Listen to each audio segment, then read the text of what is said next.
Alisar Princess of Phoenicia. Encore un nom à coucher dehors pour un rosier, mais c'est surtout un magnifique rosier qu'on va bouturer pas plus tard que tout de suite. À nos sécateurs. D'habitude, on fait nos boutures de rosier aux alentours de novembre-décembre, ce qu'on appelle des boutures à bois sec. Ici, on est en août-septembre, on est même carrément début septembre, eh bien, on peut aussi faire des boutures de rosier. C'est aussi une excellente période pour cela. On a pris notre petite bouture, on a donc bien pris une bouture avec des sécateurs préalablement désinfectés, avec plusieurs yeux, mais on va maintenant habiller notre bouture, car il y a trop de feuilles. Alors pourquoi on enlève les feuilles? Tout simplement parce que la bouture va continuer à respirer et surtout à transpirer. C'est ce qu'on appelle l'évapotranspiration.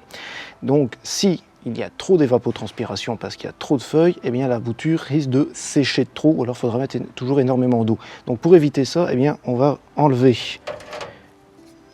les feuilles principales, voilà, et de une, et de deux. Celles-ci peuvent rester, mais on peut peut-être réduire un peu ici, voilà, juste un tout petit peu, comme ça il reste un peu de feuilles, c'est suffisant.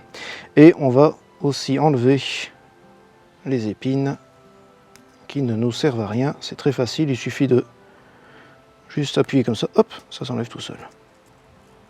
Hop. Évitez évidemment de vous faire mal avec les épines.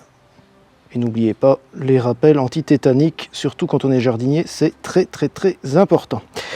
Alors, notre bouture est prête, il n'y a plus qu'à la mettre en terre. Au niveau du terreau, on va utiliser un terreau très léger, très drainant et surtout totalement stérile.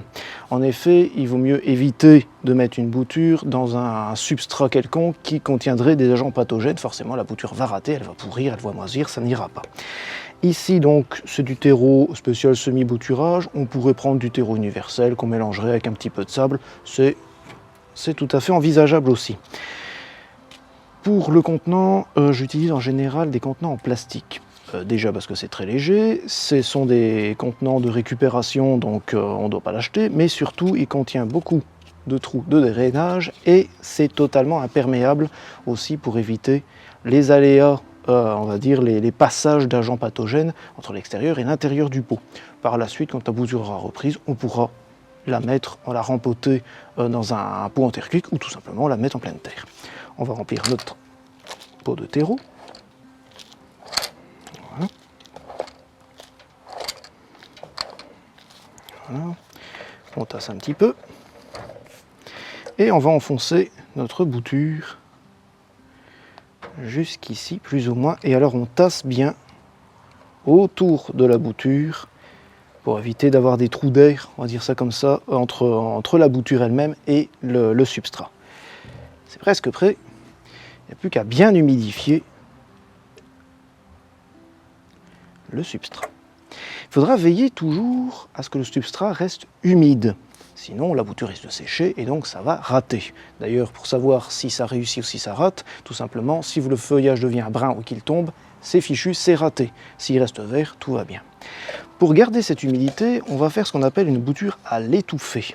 C'est-à-dire qu'on va lui mettre une cloche. Alors certaines cloches sont en verre comme ici, mais ici le pot est un rien trop grand, donc on peut prendre tout simplement des choses un peu de récupération, comme ici le bout d'une bouteille, qu'on va mettre ici, ainsi. Là-dedans, ça va faire une sorte d'effet de serre, c'est-à-dire que l'humidité va rester, la chaleur aussi, et donc ça va un peu booster notre bouture qui fera rapidement, plus ou moins en tout cas rapidement, ses racines. Juste tous les 2-3 jours, n'oubliez pas d'ouvrir votre bouteille pour qu'il n'y ait pas un excès d'humidité qui pourrait faire moisir et pourrir votre bouture. Par la suite, n'oubliez pas évidemment de garder l'humidité à votre substrat. Où on va le placer? Eh bien, on va le placer à la lumière, mais surtout pas au soleil. L'idéal, c'est peut-être en dessous d'un arbre un petit peu, avec une ramure un petit peu aérée, ou tout simplement derrière, à la maison, derrière une vitre qui est assez éclairée. Ici, on est en août, la bouture va commencer à faire ses racines vers, on va dire, novembre. faudra pas la laisser dehors. On va rentrer ces boutures hors gel, dans un garage, dans une véranda, etc. et qu'on ne ressortira qu'à la belle saison, on va dire aux alentours de mars-avril, plutôt avril d'ailleurs. Lorsque ça a repris, on le voit très bien, de nouvelles feuilles apparaissent. Alors ici c'est un rosier, d'habitude je dis qu'une bouture, on doit d'abord la faire fortifier dans un pot avant de la placer directement en pleine terre. Ici c'est un rosier, c'est une plante sacrément costaude, et là je vous conseillerais de tenter directement une plantation directement en pleine terre. Il y a de fortes chances qu'elle s'en sorte très très bien et ça vous gagnerez ainsi, on va dire, il y a un petit rempotage, vous pouvez ainsi le planter tout de suite. Bref, si vous appréciez vos rosiers, si vous trouvez chez votre voisin ou un ami un rosier que vous voulez absolument avoir, eh bien n'hésitez pas à tenter la bouture, ça ne peut que réussir.